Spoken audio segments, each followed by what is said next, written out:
जय श्री हरि, जय श्री कृष्णा। प्रिय भक्तजनों, आप सभी का मायरा वॉइस चैनल में हार्दिक स्वागत है। आज द्वादशी के दिन यानी कामिका एकादशी के अगले दिन सुने तुलसी माता की कुछ कथाएं। तो प्रेम से बोलिए तुलसी माता की जय हो, महारानी की जय हो, भगवान श्री कृष्ण की जय हो। एक बुढ़िया थी जो तुलसी को सींचती थी। जब वह जाती तो तुलसी माता से कहती कि हे तुलसी माता, सत की दाता, मैं तेरा बिड़वा सींचती हूँ, मुझे बहू दे, पीले रंग की धोती दे, मीठा ग्रास दे, बैकुंठ में बास दे, अच्छी मौत दे, चंदन का काट दे, अच्छा राज दे, खाने को दाल भात दे, और 11 यानी एकादशी के दिन कृष्ण का कंधा दे। बुढ़िया माँ की यह बातें सुन तुलसी माता सूखने लगी। तुलसी माता को यूं सूखते देख भगवान ने पूछा कि हे तुलसी, तुम दिन प्रतिदिन क्यों सूखती जा रही हो? तुलसी माता ने कहा कि बस मेरे मन की मत पूछो। भगवान ने कहा कि मैं नहीं पूछूंगा तो कौन पूछेगा? इस पर तुलसी माता कहती हैं कि एक बुढ़िया आती है और अपनी बात कहकर चली जाती है, मैं उसकी सभी बातें पूरी कर दूंगी, लेकिन कृष्ण का कंधा कहाँ से लाऊंगी? भगवान कृष्ण बोले कि वह मरेगी तो मैं अपने आप ही कांधा देने आऊँगा, तुम बुढ़िया माई से यह बात कह देना। इसके बाद बुढ़िया माई मर गई। बुढ़िया के मरने पर सारा गांव इकट्ठा हो गया और उसका अंतिम संस्कार आने पर उसे उठाने लगे, लेकिन वह बहुत भारी हो गई, जिससे उसकी अर्थी टस से मर्च नहीं हुई। सभी बोले यह तो बहुत संस्कारी थी, बहुत पूजा पाठ करती थी, कोई पाप नहीं किया, फिर यह इतनी भारी कैसे हो गई? बूढ़े ब्राह्मण के भेष में भगवान आए और कहने लगे यह भीड़ कैसी लगी हुई है?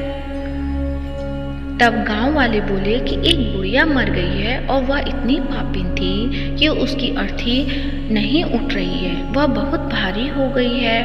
भगवान बोले कि मुझे इसके कान में कुछ कहने दो, फिर यह उठ जाएगी। भगवान बुढ़िया के पास गए और उसके कान में कहा कि माई, तू अपने मन की निकाल ले, पीतांबर की धोती ले, मीठा ग्रास ले, बैकुंठ में बास ले, चटक की चाल ले, चंदन का काठ ले, झालर की झनकार ले, दाल भात को जी और कृष्ण का कंधा ले। भगवान की सभी बातें सुनकर बुढ़िया हल्की हो गई। भगवान अपने कंधे पर उसे ले गए।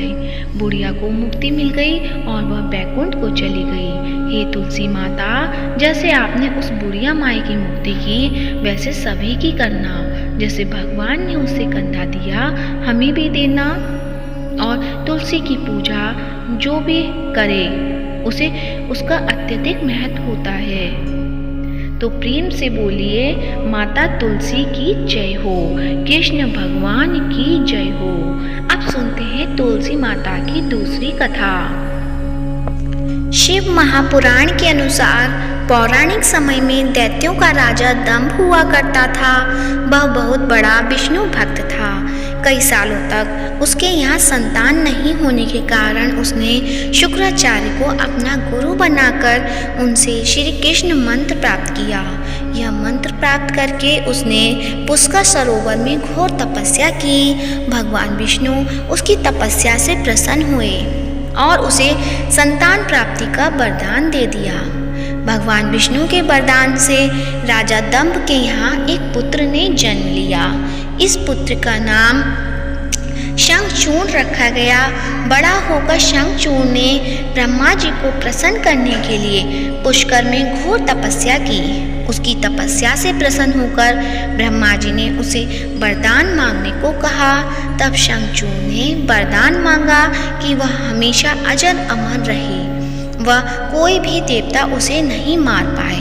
ब्रह्मा जी ने उसे यह वरदान दे दिया और कहा कि वह बद्री वन जाकर धर्मध्वज की पुत्री तुलसी को तपस्या कर रही है, उससे विवाह कर ले। शंखचूड़ ने वैसा ही किया और तुलसी के साथ विवाह के बाद सुखपूर्वक रहने लगा। उसने अपने बल से देवताओं, असुरों, दानवों, राक्षसों, गंधर्वों, नागों, किन्नरों, मनुष्यों तथा त्रिलोकी के सभी प्राणियों पर विजय प्राप्त कर ली। वह भगवान श्री कृष्ण का परम भक्त था।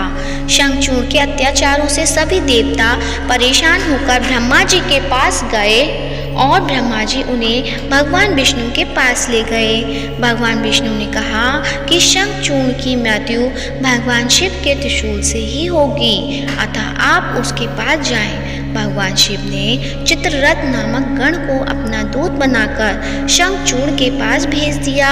चित्ररथ ने शंखचूड़ को समझाया कि वह देवताओं को उनका राज्य लौटा दे, परंतु शंखचूड़ ने मना कर दिया और कहा कि वह महेश्वर से युद्ध करना चाहता है। भगवान शिव को जब यह बात पता चली तो वे युद्ध के लिए अपनी सेना लेकर निकल पड़े।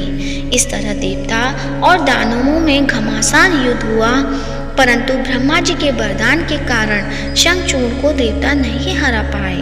भगवान शिव ने शंखचूड़ का वध करने के लिए जैसे ही अपना त्रिशूल उठाया, तभी आकाशवाणी हुई कि जब तक शंखचूड़ के हाथ में श्री हरि का कवच है और इसकी पत्नी का अस्तित्व अखंडित है, तब तक इसका वध असंभव है। आकाशवाणी सुनकर भगवान विष्णु वृद्ध ब्राह्मण का रूप धारण कर शंखचूड़ के पास गए और उससे श्री हरि का कवच दान में मांग लिया। शंखचूड़ ने वह कवच बिना किसी संकोच के दान कर दिया। इसके बाद भगवान विष्णु शंखचूड़ का रूप धारण कर तुलसी के पास गए। शंखचूड़ रूपी भगवान विष्णु ने तुलसी के महल के द्वार पर जाकर अपनी विजय होने की सूचना दी। यह सुनकर तुलसी बहुत प्रसन्न हुई और पति रूप में आए भगवान का पूजन किया, वह रमण किया। ऐसा करते ही तुलसी का अस्तित्व खंडित हो गया और भगवान शिव ने युद्ध में अपने त्रिशूल से शंखचूड़ का वध कर दिया। तब तुलसी को पता चला कि वे उसके पति नहीं हैं, बल्कि वे तो भगवान विष्णु हैं। क्रोध में आकर तुलसी ने कहा कि आपने छल पूर्वक मेरा धन भ्रष्ट किया है और मेरे पति को मार डाला, अतः मैं आपको श्राप देती हूँ कि आप पाषाण होकर धरती पर रहें। तब भगवान विष्णु ने कहा, देवी, तुम मेरे लिए भारतवर्ष में रहकर बहुत दिनों तक तपस्या कर चुकी हो। तुम्हारा यह शरीर नदी रूप में बहकर गंडकी नामक नदी के रूप में प्रसिद्ध होगा। तुम पुष्पों में श्रेष्ठ तुलसी का वृक्ष बन जाओगी और सदा मेरे साथ रहोगी। तुम्हारे शाप को सत्य करने के लिए मैं पाषाण यानी शालिग्राम बनकर रहूँगा। गंडकी नदी के तट पर मेरा वास होगा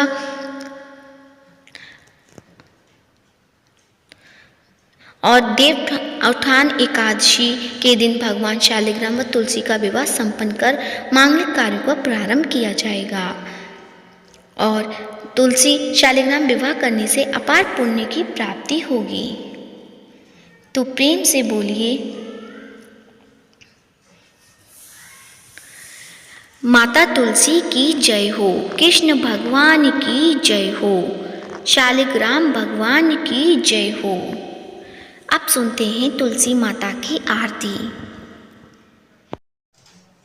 तुलसी महारानी नमो नमो, हरि की पटरानी नमो नमो, धन तुलसी पूरन तप कीनो, शालिग्राम बनी पटरानी, जाके पत्र मंजली कोमल, श्रीपति कमल चरण लपटानी। तुलसी महारानी नमो नमो, हरि की पटरानी नमो नमो, धूप दीप नैवेद्य आरती, पुष्पन की वर्षा बरसानी, 56 भोग 3600 व्यंजन, बिन तुलसी हर एक न मानी। तुलसी महारानी नमो नमो, हरि की पटरानी नमो नमो, सभी सखी मैया तेरे यश गावे, भक्त दान दीजे महारानी। तुलसी महारानी नमो नमो, हरि की पटरानी नमो नमो। तुलसी महारानी नमो नमो, हरि की पटरानी नमो नमो। प्रेम से बोली श्री तुलसी माता की जय हो, कृष्ण भगवान की जय हो।